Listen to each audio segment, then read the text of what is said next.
purposes within the council. In order to ensure that the meeting is managed effectively, can everyone please keep to the following guidelines for speaking? Please raise the hand function. Please use the raise your hand function to request to speak.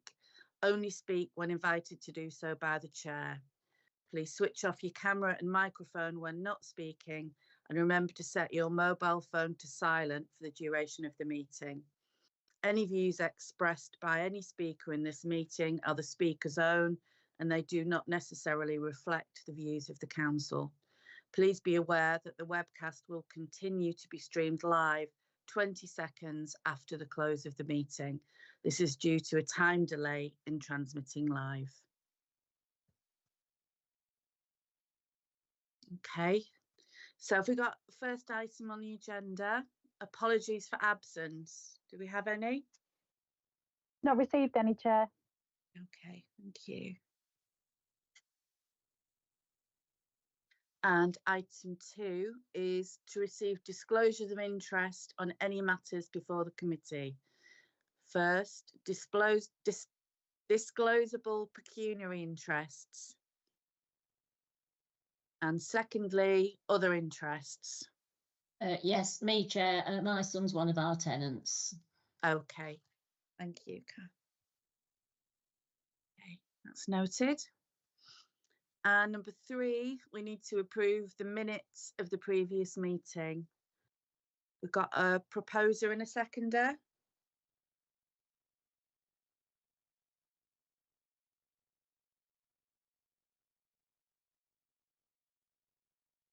Anyone? I'll propose. Thanks, Stella. I'll second. Thanks, Linda. Okay, is everyone happy with those? I'm going to take that as a yes. Okay, moving on. 4th item on the agenda is Stella, and that's a verbal update from Stella as chair of the Tenants Engagement Group. So over to you, Stella. Hi, everybody. Happy New Year. I don't think we've met since. Happy New Year. It's a bit weird, doesn't it? Yeah, the last 3 months have been reasonably successful and reasonably productive for our group. The housing team very kindly gave us some extra resource, and the tenants that had expressed a desire via the tenant engagement survey have mostly been contacted from not last year, the year before. And so as a result, we have a group of, I'm going to say 7, and I'm sure it's 8 on the tenant engagement strategy group. We also have a community champion. We want some more community champions, but I'm sure they'll come. An intermediate champion, and we've got 24 on our quick question panel. And as I say, then last year's tenant engagement survey has come in, I think, is coming in. So there will be more identified via that. Also, the customer service team are going to be identifying people who could be champions via the complaints process. If there's, as there have been, a tenant maybe who's advocated on behalf of other tenants on a joint complaint. So that's one way that we've identified that could be another source. We've also established that we got some training gaps and probably some development teams in our group. So we're going to be looking at that together with TPAS, who offer the training in the coming months. And I'm sorry, but I'm not kind of reading this. I've made notes. It's been one of those months. So there's been the other things that we've been up to, or that I've been up to, is there's been a neighbourhood group established in New Mills. There's already one in Glossop, but the one in New Mills is focusing on East New Mills, particularly the Olisette estate. And as a result, in that group, there's been various things identified, but there's some money being established through DCC and Walk Derbyshire for a series of 4 events in New Mills. So we're sort of established that we're going to split them up into different age groups initially for the first 2. So the first one's going to be on the 21st of April in Derby Playing Fields. It's going to be a family fun day. And the tenant engagement group are going to have a little stall there just to see if we can establish. Before then, we'll look at whether we can establish what sort of, from the tenant engagement survey, we know that repairs obviously always come out in the top or bottom, with most complaints. So maybe we look at, because obviously all tenant engagement is about tenants solving things for themselves. So it's about asking them what they think could be solutions. So I'll let you know how that goes. And then, so on top of further on to that, our missed appointments policy has been live. Maggie will update on how many we've had, but we were up to 5. I'm not sure that we've had more than 5. I think in the same period, maybe 60 plus tenants have missed appointments from the contractors going out. But we've identified 5 plus occasions where tenants have waited in for contractors and they've not turned up, from Alliance North. So that's something that we'll be looking for the Housing Board to approve, I think, at the next meeting. Okay.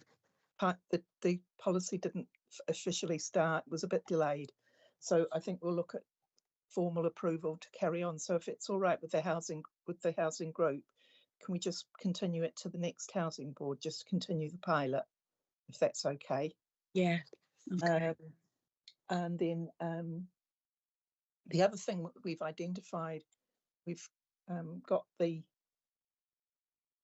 Director for Alliance North has been coming to our meetings, and we've identified that there was a gap between what tenants might understand and where the gaps are, and understanding what Alliance North does as to what tenants perceive they do. So today, actually, I went to Alliance North and spoke to the repairs team. It was very useful, and we identified some things where tenants could help them, and also where they could help tenants. So more of that will probably come in the future, and probably extra things within the newsletter or things that we identify might help when tenants are phoning. The other thing is that, as I say, our group is now established. We're going to be establishing a web page on the website, and one of our group has undertaken to do that. So he'll be doing that over the next few months. We're also going to be establishing a media strategy, or he is. That was used to be his job, so why reinvent the wheel? And so we as a group feel that we're in a better place than we were maybe 6 months ago, even 3 months ago.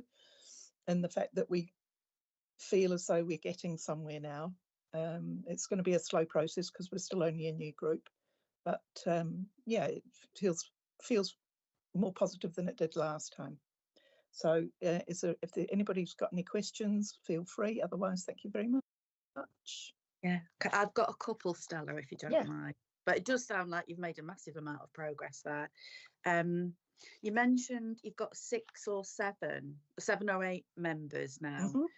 Do you mind me just asking where they're from within Yeah, High Peak? we've got 3 within New Mills. Yeah. We've got 1 from Charlesworth, 1 from Buxton, 1 from Glossop, most Oh, ones. well, that's good. That's a good spread. We really do need people from Gamesley in particular, Okay. people from Fairfield in particular, people from the Hope Valley, because we've potentially got somebody in the Hope Valley, but obviously geographically we're quite spread out. Yeah. So it's about finding the people in those areas in particular, that because they're the areas where there's a reasonably high it's the areas where there's a reasonably high concentration of housing, but also bearing in mind that we've also got Furness Vale and all those little bits, you know, those little pockets of houses, and making sure that as tenants we don't forget them. So that it's just about identifying it now. So yeah. Could councillors help try and identify? Yeah, people? I think we've talked about this before, and I know we were asked for a flyer, which excuse me, we haven't actually got there, but that's one of our things within our media strategy that we'll be looking at over the next couple of months. I'm hoping for the next housing board we'll have something either online or in paper or both, for councillors to be able to hand out to tenants. Brilliant. Thanks, Stella. Has anyone else got any questions for Stella? I can't see any hands. Oh, thanks very much for that, Stella. Okay, thank you very much, everybody. Okay, moving on is now the housing strategy. And this is going to be Maggie going through this for us. Thank you, Chair. So there was just a couple of things really. Obviously, the strategy came to Housing Board previously, and then it went out to consultation. So just a couple of bits to mention as a result of the consultation. So feedback that we've had, I thought people might be interested to hear some of the feedback that we'd had. So if it's okay with you, I'll just cover a couple of parts of that, if that's all right. Yeah, perfect. So it obviously, the consultation highlighted the relevant strategies, and in particular, it highlighted things like the biodiversity strategy, which is the Plan for Nature 2024. Several of the consultation comments that we received back when it went out related directly to planning policy matters, and they're considered within the High Peak local plan. And in particular, there were some examples where there was support given for the use of small infill and brownfield sites as well for new housing development, including conversion of buildings that are currently derelict, rather than the use of conservation areas of greenfield sites. That was quite interesting to see that, and also sustainable new build designs addressing climate and nature issues, but taking into account things like B bricks and back resting and various things like that. So clearly, these are things that are on people's minds quite often, and they've brought them back as feedback. There were several comments made in relation to second homes and holiday let and the impact of those on local housing supply, which is interesting. And then comment made with regard to changes to, positive comment in relation to changes to the right to buy scheme and the consultation, including reductions in discounts, and the way that will have an impact, and the fact that obviously councils now are able to have 100% of the receipts generated by right to buy sales. A couple of comments that were made as well that I thought were interesting to point out were that people have made comments along the lines of, the need for genuinely affordable social housing that actually remains affordable in perpetuity and doesn't then pass on to the private sector. The use of local building companies to support local jobs and economy. And also for local families to be able to stay locally when they want to, so that they're not being priced out. So comments like that were quite interesting to see. And I wanted to just highlight those because those are things that have come back as part of the consultation that was done, and as a result of that directly. I don't know if anybody else had any other questions with regard to the strategy, or indeed yourself, Chair. Not from me, Maggie. Does anyone else have any questions for Maggie? Kath? Councillor Sizeland and Councillor Todd. Okay. Yeah, thanks, Maggie and Joe. Can I just pick up one thing that you said there Yes. about building on brownfield sites? Yes. The problem with that is in High Peak, we've got a lack of areas for businesses to set up or businesses to move on, you know, or to bigger premises. So that is an issue. But I do agree we've got houses that have been unoccupied for yonks, and they really definitely need sorting out as a matter of urgency. Anyway, the other thing was on page 32, it says that 29.3%, which equates to over 11,000 houses in the private sector, did not meet the Decent Homes standard. Yeah. I find that quite hard to believe, actually. And I've been trying to find some decent information on this, and I haven't been able to. If you could send me a link about, I mean, how are these things worked out? Right.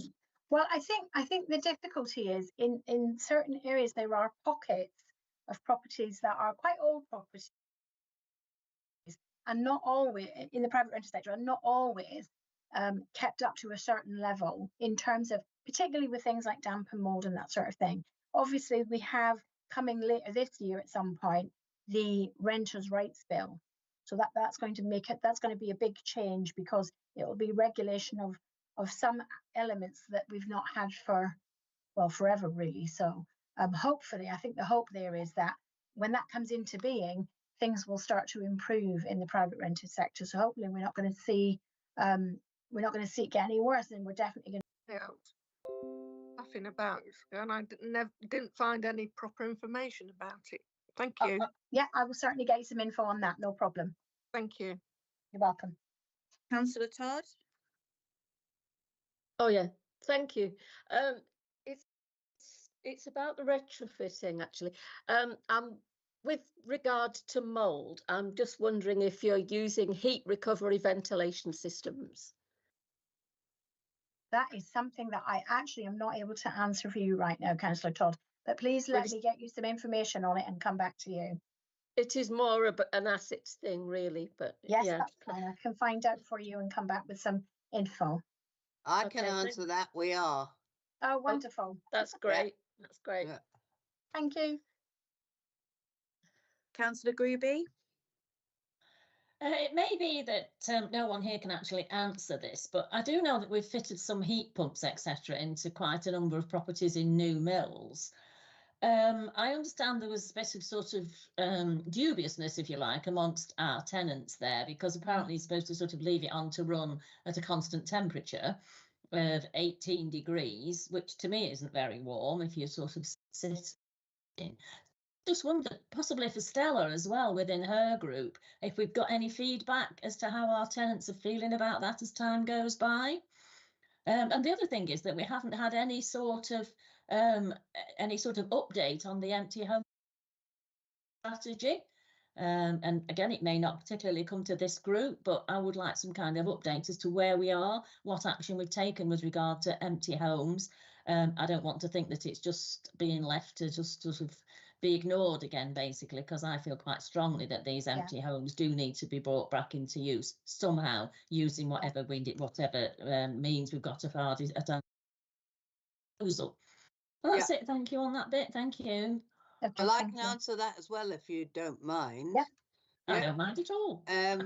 Well, we're working on an empty home strategy because we're still awaiting the legal advice from the government department about exactly how we should proceed. And then Mark Nolan and I are working together on the empty home strategy. And we will be producing a paper really around it.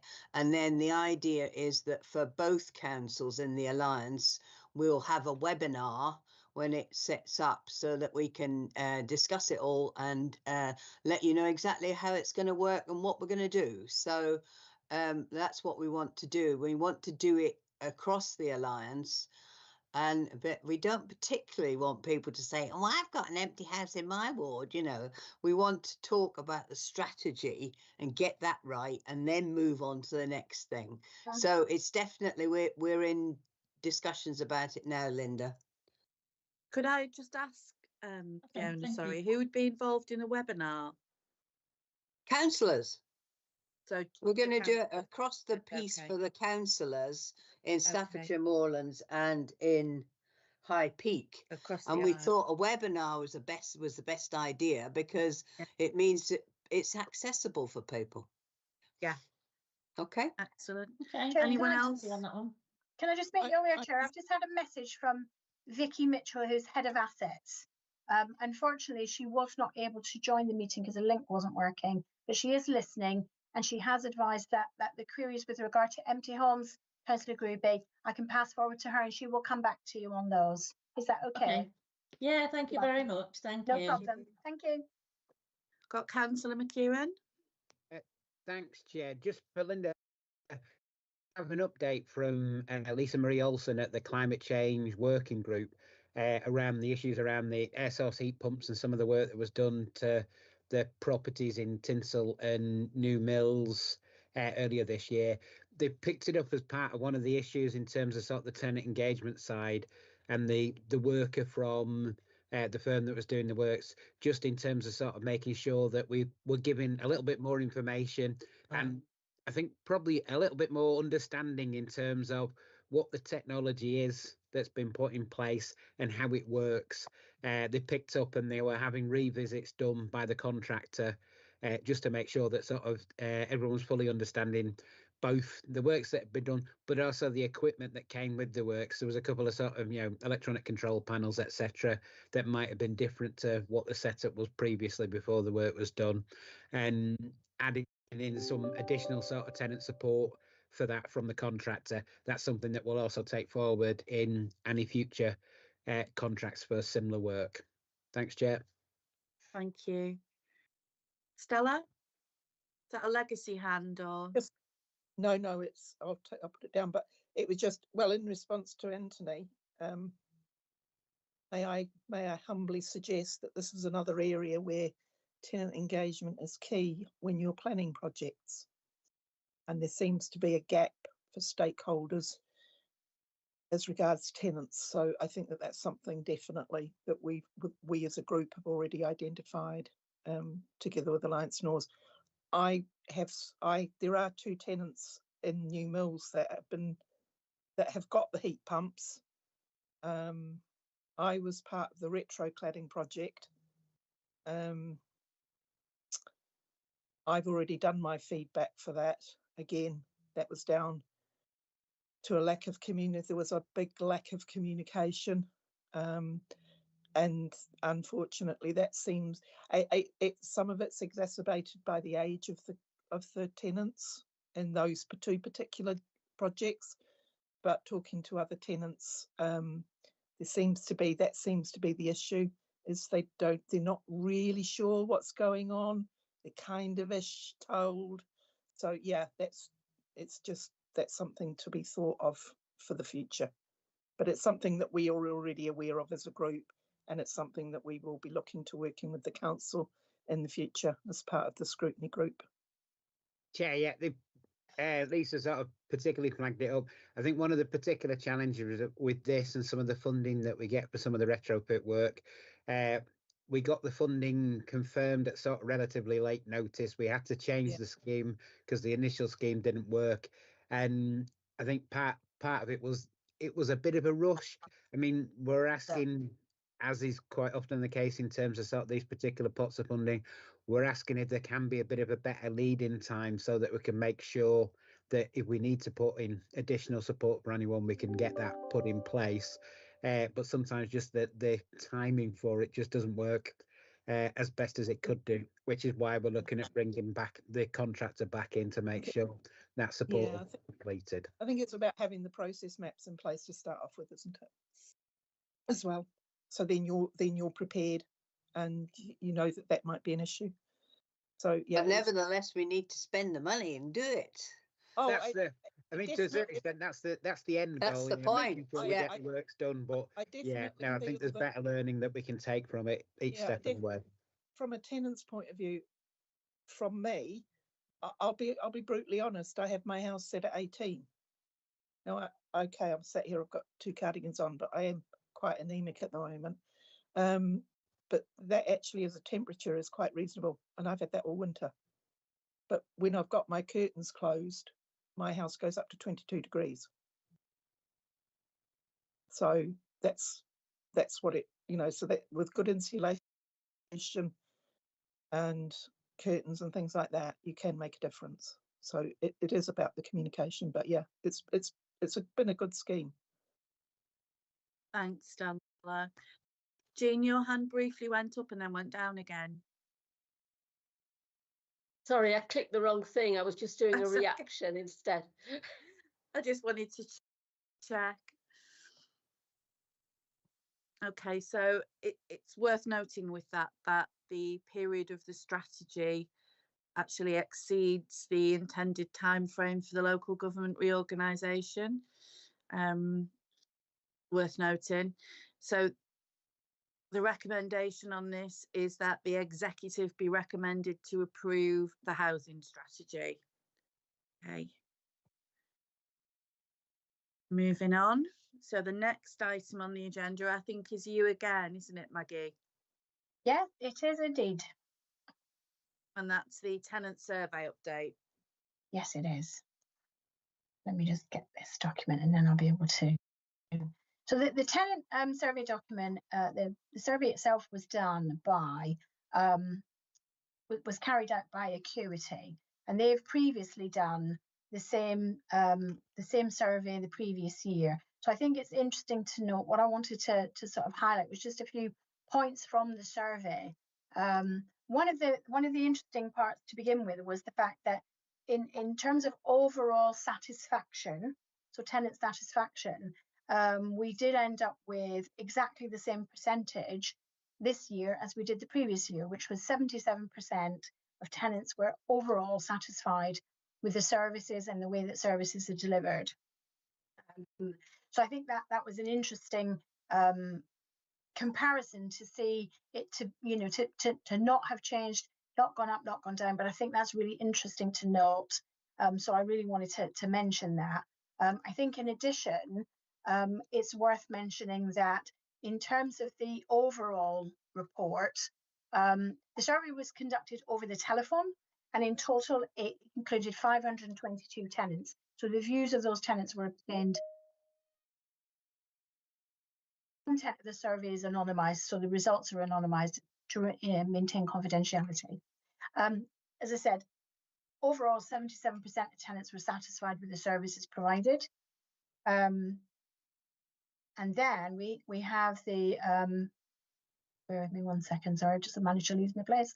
85% of tenants felt that they were treated fairly and with respect by the, through the council, and 80% of tenants were happy with repairs, the repair service. 76 were happy with the time it takes to complete repairs. The satisfaction outcome for complaints, however, was relatively low, but it should be noted at this point that by the very nature of complaints, there will be issues that keep that percentage low. And that is the same across all local authorities surveyed. So not only ourselves, but all other councils that have been surveyed in this way have found that has come out low.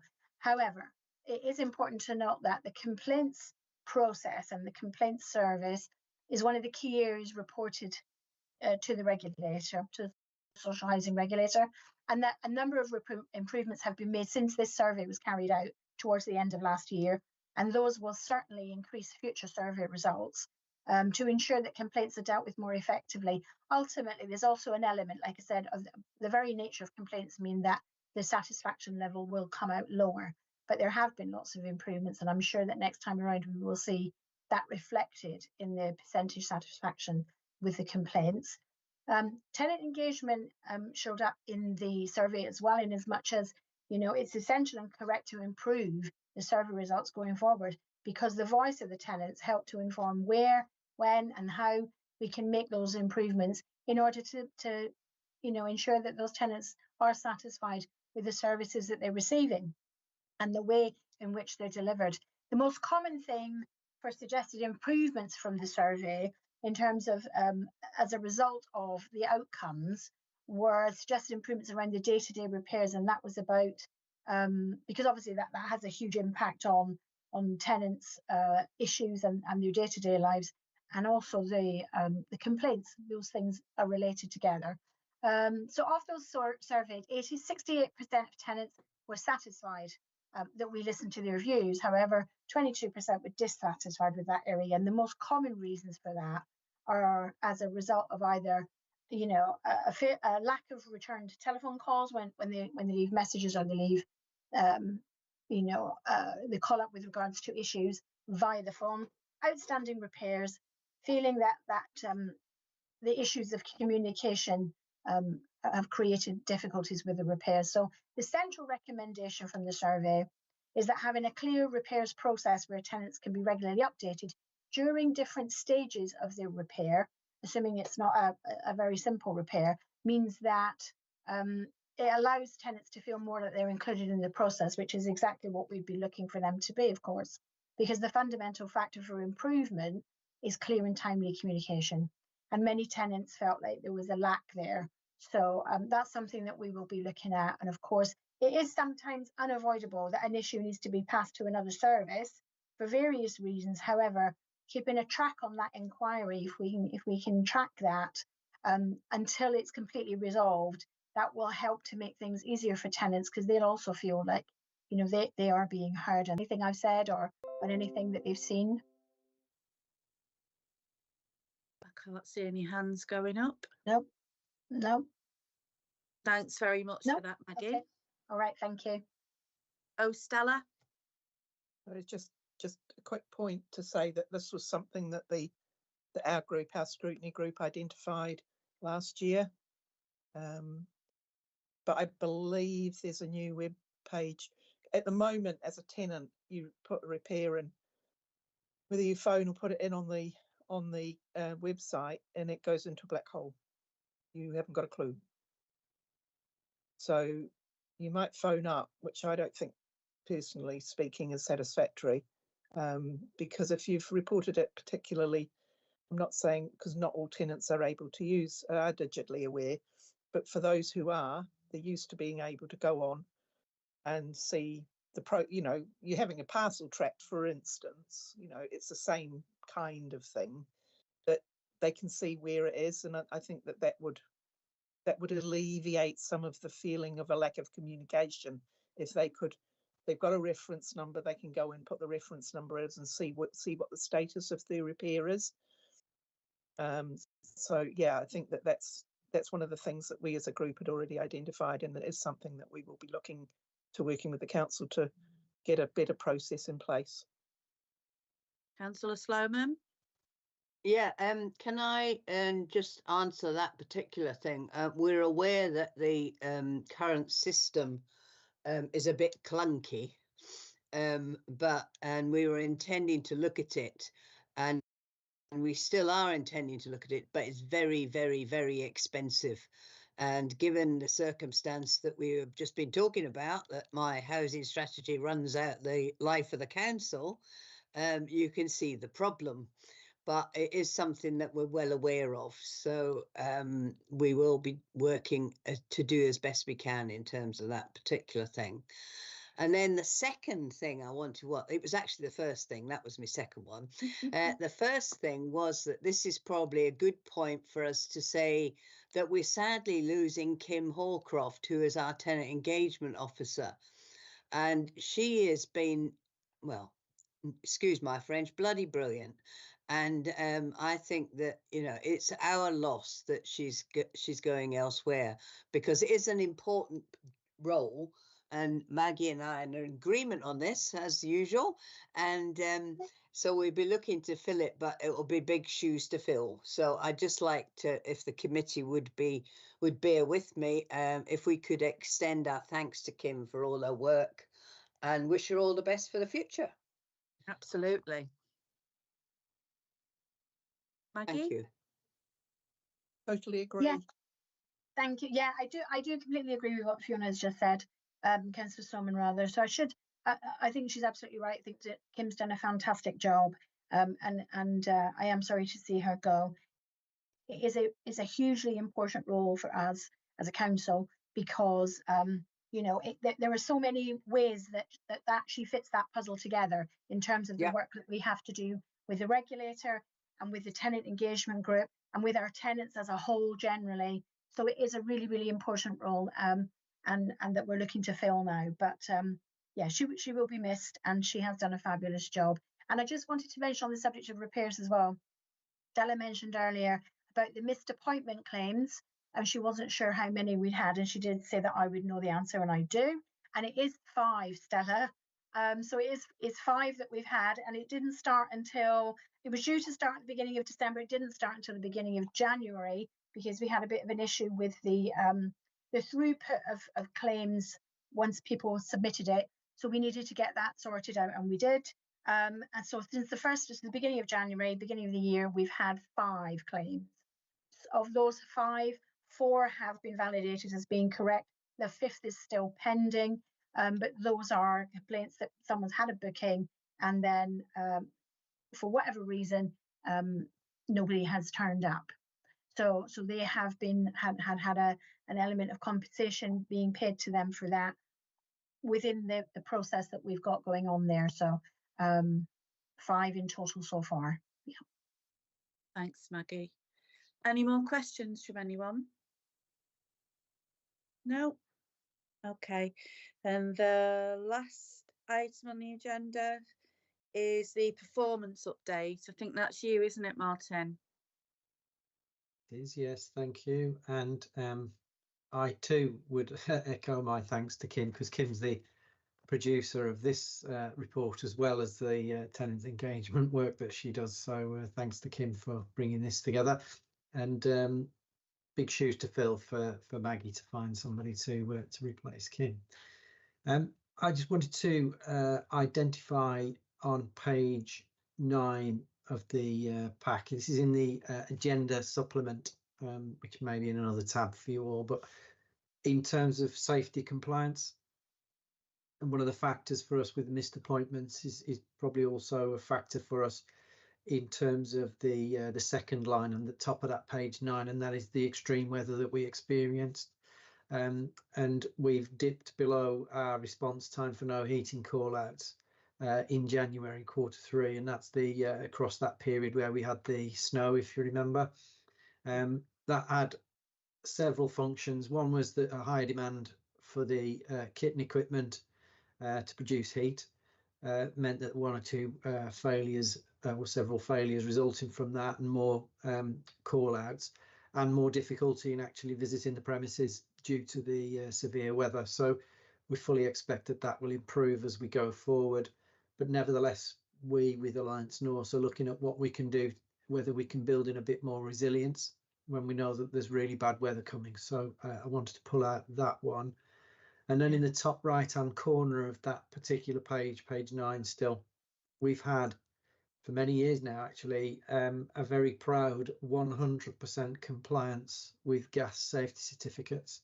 And you'll see that in January that dipped to 99.89%. I like that we got 2 decimal places, but that really does highlight that it's only one property that we're trying to access and encountering some difficulties, and we're taking all steps necessary to get access to the property to be able to undertake the work in terms of the gas safety certificate, and indeed any remedial work that might be needed if that is the case.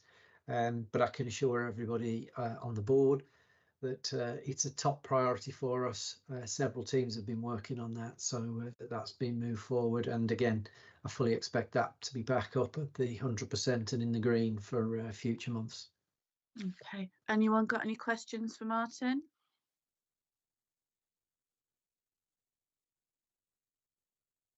Councillor Todd? Yes, sorry, it's just to do with the boilers that were failing, I think, during the winter. I think sometimes it's to do with the outlet pipe freezing up. I just wondered if those are all lagged, and if people have had any education about restarting their boilers when when they get an error message. Yeah, so there's two bits of that question, of course, Councillor Todd. One is the where you've got a condensing boiler, it produces water as an output to the condensing, and that has to be drained off somewhere, often with a pipe that runs down the outside of the property. And yes, typically we would have those lagged. And if that's the problem, when we visit, then we put that right. And then secondly, instruction of restarting a property a boiler when it's failed, whether that be through low pressure or another means, that if there's a pilot light, whether that's gone out, etc. Then yeah, we can talk tenants through that over the phone, but also we leave instruction manuals as well. So hopefully that will resolve those particular aspects there. Thank you. Thanks, Martin. No problem. Councillor McEwen, your hand shot up and then went down again. Chair, all it was going to be, having experienced one of these particular boiler breakdowns in January, over the one particularly bad weekend where our service standards slipped below what we'd like it. I think whilst Martin's right, sort of in most cases now where we're doing repair works to boilers, those pipes are lagged. Unfortunately, in some cases with a previous contractor, that wasn't the case. They didn't do that particular bit of work. And I think the problem, particularly with some of our properties, is the pipe is located in such a place that the common sort of repair method of just, pour some boiling water over the end of the pipe and that'll hopefully set things right is not practical in the case of some of our properties, because the pipe's located sort of halfway up the property. And if it's a 2-story property, you ain't going to be reaching that pipe without putting yourself potentially at some risk. Not with a couple either. Yeah. Okay. Any more questions from anyone? No. Well, thank you very much, Martin. I think that's it. I think that there's no more agenda items. Have we got another meeting slated in, Rachel? The calendar will be agreed at the annual council in May, Chair, so I'll let everyone know the dates for the future meetings at that point. Okay. And as Stella suggested, we're going to continue with the pilot, the repair missed appointments pilot, aren't we, until the next meeting? Yeah. Yeah. Yeah, your memory is fair there, Chair. Oh, good, thank you. Not going bonkers then. Right, thanks very much, everyone. That's it for